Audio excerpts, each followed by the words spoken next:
Friends, இன்னைக்கு நம்ம சேனலில் நம்ம பார்க்க போகிறது எல்லாத்துக்குமே ரொம்ப ஃபேவரட்டான, நம்ம வந்து ஹோட்டலுக்கு போனால் ரொம்ப விரும்பி சாப்பிடக்கூடிய வெஜ் குருமா. இது வந்து எப்படி வீட்டில் செய்யறதுன்னு நம்மளுக்கு தெரியாது. நம்ம வந்து அவ்வளோ டேஸ்டியாக இருக்குது, இது எப்படி வீட்டில் பண்ணுறதுன்னு யோசிப்போம்.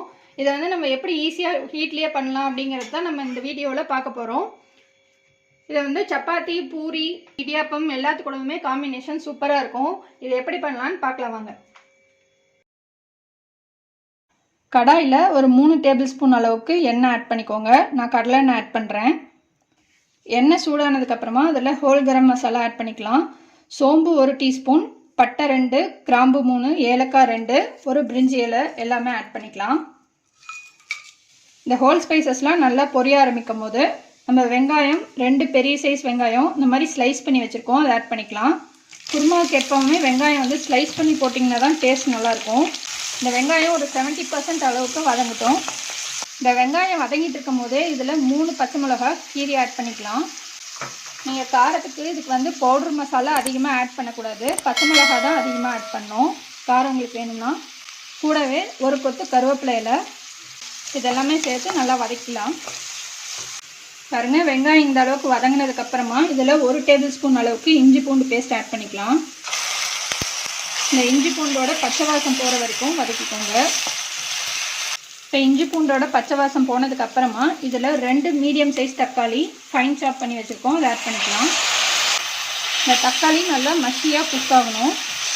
இந்த தக்காளி வதங்கிட்டு இருக்கும் போதே இந்த டிஷ்க்கு தேவையான அளவுக்கு உப்பு ஆட் பண்ணிக்கலாம். பாருங்கள், தக்காளி நல்லா சாஃப்டாக குக் ஆகிடுச்சு. இந்த டைமில் நம்ம பவுடர் மசாலாலாம் ஆட் பண்ணிக்கலாம். 1/4 டீஸ்பூன் அளவுக்கு மஞ்சள் தூள், 1/2 teaspoon Kashmiri chilli powder, 1/2 teaspoon கொத்தமல்லி தூள், இதெல்லாமே ஆட் பண்ணிட்டு நல்லா மிக்ஸ் பண்ணிவிடுங்க. இதை நல்லா வதக்கியாச்சு. இதுக்கப்புறமா இதில் கொஞ்சமாக தண்ணி ஆட் பண்ணிக்கலாம். பாருங்க, நல்லா ஒரு கொதி வந்துடுச்சு. இப்போ இதில் நம்ம மிக்ஸ்டு வெஜிடபிள்ஸ் ஆட் பண்ணிக்கலாம். நான் வந்து கேரட் 2, பீன்ஸ் ஒரு 10 பீன்ஸ், ஒரு உருளைக்கிழங்கு, ஒரு 2 டேபிள் ஸ்பூன் அளவுக்கு பச்சை பட்டாணி எல்லாமே ஆட் பண்ணுறேன். இது எல்லாமே ஆட் பண்ணிட்டு நல்லா மிக்ஸ் பண்ணிவிடுங்க. இந்த மசாலோட நல்லா மிக்ஸ் ஆகட்டும். மசாலாவோட மிக்ஸ் பண்ணியாச்சு. இதெல்லாம் நம்ம தேவையான அளவுக்கு தண்ணி ஊற்றி நல்லா இந்த வெஜிடபிள்ஸை வேக விடலாம். பாருங்கள், இப்போ வந்து இந்த மாதிரி தண்ணியாக தான் இருக்கணும், அப்போ தான் வந்து கிரேவி டெக்ஸ்சர் கரெக்டாக வரும். இப்போ இது லிட்டு போட்டு க்ளோஸ் பண்ணிவிட்டு இந்த வெஜிடபிள்ஸ்லாம் வேகிற வரைக்கும் நல்லா வேக விடலாம்.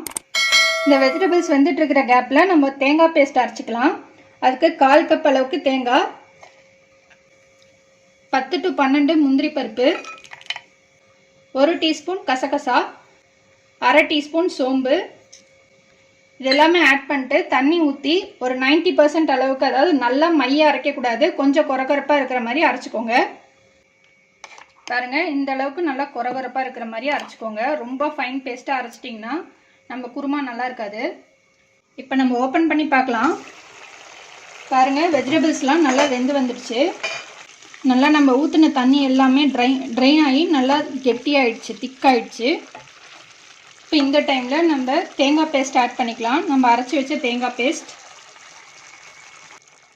இது கூடவே 1/2 கிளாஸ் அளவுக்கு தண்ணி ஆட் பண்ணிட்டு நல்லா மிக்ஸ் பண்ணிவிடுங்க. இப்போ இது நல்லா ஒரு கொதி வரட்டும். தேங்காய் பேஸ்ட் போட்டதுக்கப்புறமா ரொம்ப நேரம் கொதிக்க விடக்கூடாது. ஒரு கொதி வந்ததுன்னா அதுக்கப்புறமா நம்ம ஆஃப் பண்ணிடலாம். இப்போ எல்லாமே சேர்ந்து நல்லா ஒரு கொதி வந்துடுச்சு.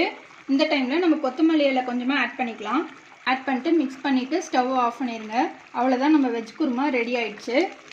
பாருங்கள், நம்ம ஹோட்டல் ஸ்டைல் வெஜ் குருமா சூப்பராக ரெடி ஆகிடுச்சு. இது நல்லா டேஸ்டியாக, சூப்பர் ஸ்பைஸியாக சூப்பராக இருக்கும்.